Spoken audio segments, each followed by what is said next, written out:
These are your mutations notes, so let me go ahead and get out my pen.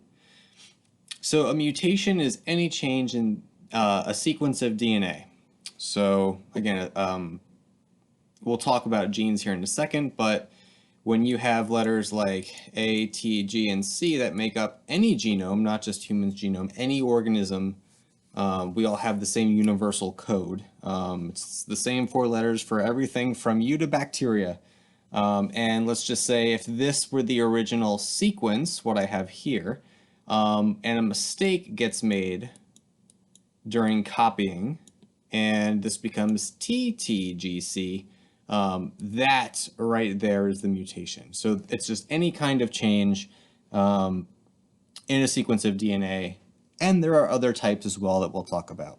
So mutations can be detrimental, neutral, or beneficial. So sometimes they can contribute to cancer. Sometimes they can give you a specific disease. We'll go through a couple examples.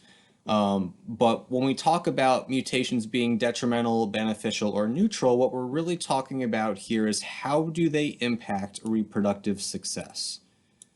How do they impact reproductive success? Because evolutionarily, all else is kind of beside the point. What really matters at the end of the day in terms of evolution and passing on your genes is, can you live long enough to do that? So yes, some things might be an inconvenience, but in terms of reproductive success, we really need to focus on, do these prevent individuals from aging to the point where they can actually have offspring?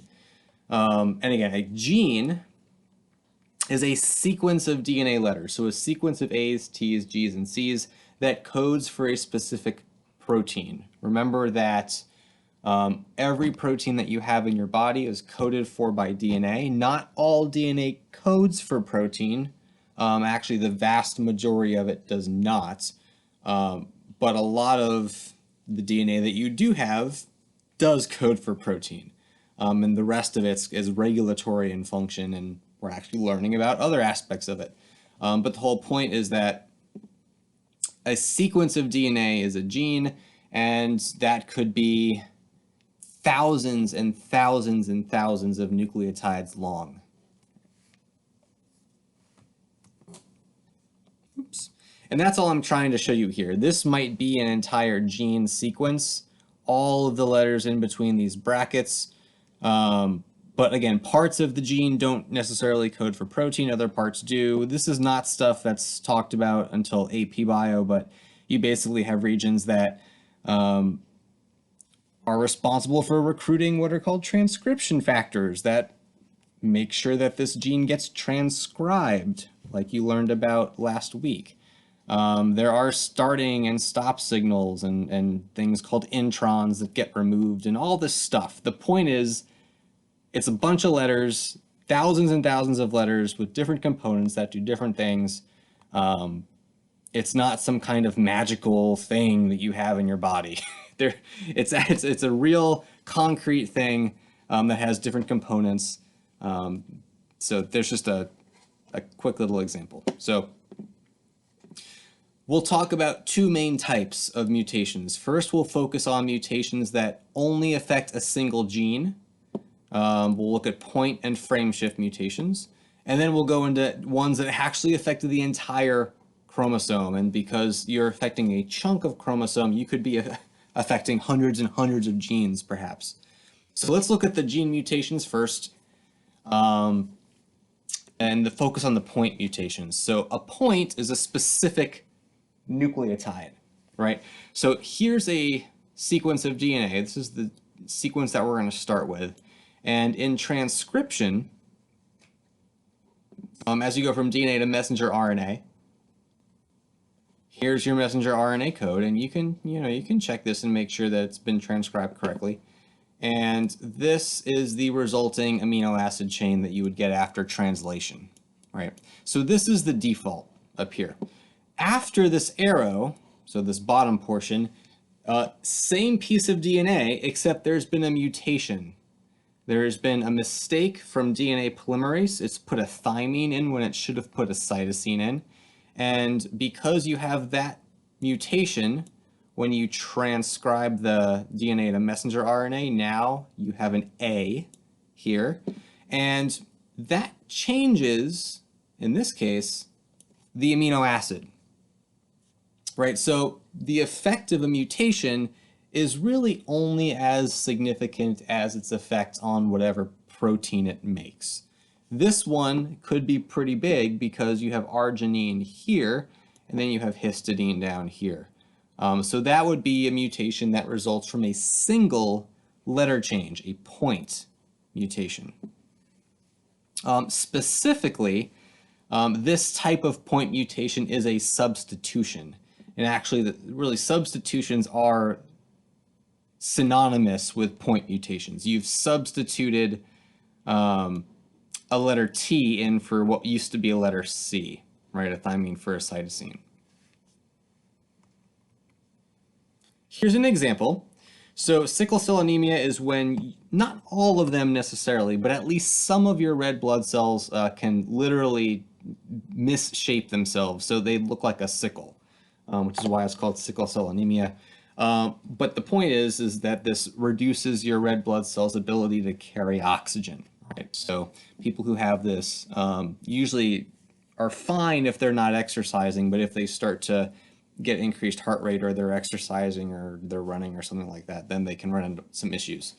So normal hemoglobin, which is the protein that carries oxygen in your red blood cells, this is just a portion of it, has glutamic acid.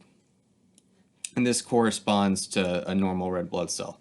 But in sickle cell anemia, there's a point mutation. There's a substitution of an A gets substituted for a T, an adenine for a thymine, and that causes the amino acid to change from glutamic acid into valine. And that is the only difference between this irregular shaped red blood cell and a sickle cell blood cell. That's it. That one specific change has dramatic consequences. And again, the point is that you might say, oh, well, it's just one letter. It can't have that big an effect. Well, depending on where it is and on what gene it's on, yes, it can. So this hemoglobin molecule, this hemoglobin protein, is 237 amino acids long. Only one of them, this specific one right here, gets affected by the point mutation. Only one of them changes into a different amino acid in the case of sickle cell anemia, but it's enough to have huge, huge consequences for your lifestyle and honestly your chance of survival. Here's an example of what's called a frame shift mutation. So here we're not doing a substitution. Here we're adding or deleting a letter, a base. So here's the initial DNA sequence up top. It gets transcribed in a messenger RNA, and it gets translated into a polypeptide, right, a protein. Well, what if DNA polymerase inserts an extra base? It's like if you're standing in a line and someone cuts in front of you, right? So what happens is all the other nucleotides get pushed down. And what you end up with is this, because everything is read in groups of three, so like this would be a codon, right? AUA is a codon, GCG is a codon. So all of these letters get pushed down, and you have one letter that gets left off at the very end. So this is called a frame shift mutation because you have shifted the codons. You've shifted the reading frame of the ribosome, right? The ribosome at the start in a normal sequence of DNA and messenger RNA, it would have read AUG as one codon. But because there's an insertion, now it's going to read AUA, right? So that's going to change that amino acid. But because somebody cut in line and everyone else moved down, now the next codon is different. Look here. At the top we had CGU, and we got arginine. Well, now, because everyone shifted over, Now this is a different codon also. It's GCG, and we have alanine. So these are particularly disruptive because not only do they affect where the nucleotide entered the chain, but they also affect everything downstream of that point. So in this case, met, arg, threonine, leucine becomes that. I forget what that one is. It's like, I think it's isoleucine, alanine, tyrosine, and leucine, right? So in this case, leucine actually stays the same because there is some redundancy in the codon chart, but this is usually deadly. Usually frameshift mutations end development before the organism is born, whatever organism it is. So these are particularly devastating. Same thing with deletions. If you deleted a base, you can have the exact same effect. So here's an example. This is actually an example that you can survive and live with. And modern medicine is helping with this. Usually this would kill you usually by the time you're in your early 20s. But now you can live with it. You can get lung transplants and things like that. Cystic fibrosis is where you have a 3-base deletion. So you're not inserting anything here. Here you're actually deleting a chunk of DNA. And you're actually deleting 3 bases. So this is just the background info on it. It happens to be on chromosome 7. Here's the name of the gene that's involved. But the point is an entire codon gets deleted, and that codon codes for phenylalanine. That's the amino acid here. And what that does is it prevents these potassium pumps in the lungs from pumping. Or I'm sorry, I think this is actually a chloride ion pump, not a potassium pump. A chloride ion pump that no longer works when this one amino acid gets deleted. It misfolds. The protein physically actually changes shape and prevents it from working. And what happens is you get mucus accumulation in your lungs. Yeah, there it is, chloride ion, because the pumps no longer work. The inside of your lungs become very, very hypertonic, and a lot of fluid builds up, and you essentially can suffocate if this is not taken care of and treated. So again, an example that results from, in this case, a deletion of 3 bases.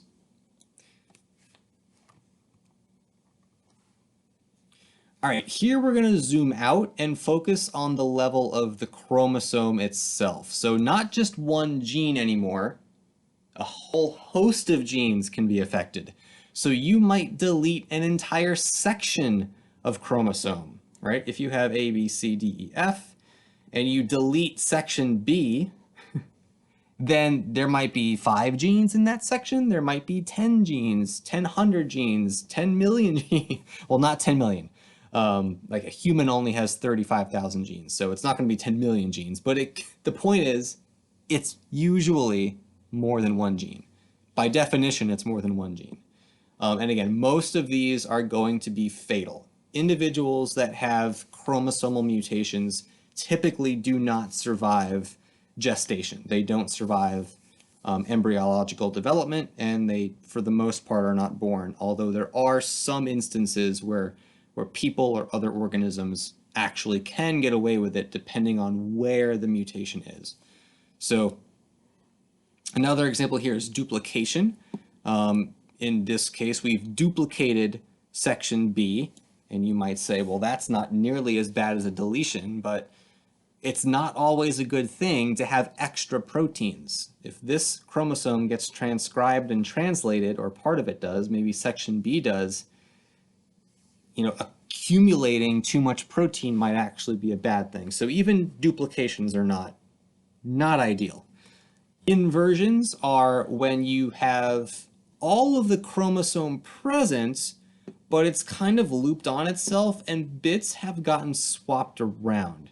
So A, B, C, D, E, F might become A, E, D, C, B, F. So again, everything is present, but it's just in a different order. And that does matter because sometimes certain portions of the chromosome affect the transcription and translation of portions next to it. So if adjacent pieces of chromosome get mixed around, that can actually cause a problem as well. And the final one is translocation. You've literally gone across to a different location onto a different chromosome. So here we've got two chromosomes that it looks like they're crossing over, but they're not. This is not crossing over. This is a different phenomenon not happening in prophase 1. So here you have A, B, C, D, E, F as one chromosome, but because it kind of switches pieces with the second chromosome, it becomes A, B, C, J, K, L. So you have, again, the amount of DNA is still constant. You don't lose or gain DNA, but it goes onto a chromosome it shouldn't be on. And similarly to inversion, this can really impact development. So we talked about this very briefly at the start, but are mutations good or bad? And again, it comes down to the overall effect on the individual. Most of the time, they are detrimental. Statistically speaking, most of the time, it is easier to break something than to fix it. And that's true in biology. If you change something, chances are you're going to break it rather than improve it or have no effect. The second most common thing is for mutations to be neutral. And this is because there are redundancies in the amino acid code. Multiple codons can code for the same amino acid. And also, some amino acids are just so similar to each other that if you changed them, there's no effect anyway. The least likely thing, although this is, I would say, the most important because this is the engine of evolution. This is how evolution progresses. This gets you variation. Some mutations can be beneficial, and they don't have to be these huge sweeping changes. They can be very, very mild and subtle changes as long as they have an impact on the reproductive success of the individual that carries it. It's a beneficial mutation. And we can talk plenty more about types of mutations that fit these categories. We'll certainly talk more about beneficial mutations when we get to the evolution unit. And we will also talk about these when we go into genetics, which is the unit after this one. Just remember, though, that if an individual has a mutation, it lives and dies with that individual unless the mutation is in a sperm or egg cell, if we're talking about humans, right? So unless the mutation's in a reproductive cell, it'll stay in your body and it'll die when you die, right? So let's say I have skin cancer on my arm. That's not going to get passed to my offspring because I don't give skin cells to my offspring. Those are somatic body cells that do not go through meiosis. However, if I had a mutation in a sperm cell, that could go to my offspring because sperm cells are sex cells and they are passed from generation to generation. So it does matter the location of the mutation. I didn't mean to kind of rhyme, but I did, right? So mutations must occur in reproductive cells for them to get passed on to offspring. And the last thing here, this is the last one, just some things that can cause mutations are called mutagens or mutagenic agents. Some are natural, some are not. Some are human-made or even synthetic. So some examples, I've got kind of two different groups here. I've got chemicals. Asbestos is used for, well, was used for insulation. We don't use it anymore, but if you have an old home, you actually might encounter it if you do renovations. Mustard gas is an example, which was a poison gas in both world wars. Radiation, X-rays, UV radiation, ultraviolet radiation from the sun, so that's a natural source. Usually X-rays you're not going to be exposed to naturally in terms of getting or changing DNA. Usually that's things like dental work, which is why they put a smock on you to cover up your neck and other vital organs when you get x-rays on your teeth, right? But these are just some examples of things that can change DNA, both natural and not. So we will talk more about this in class, and I will see you then, and I hope this helps. Take care.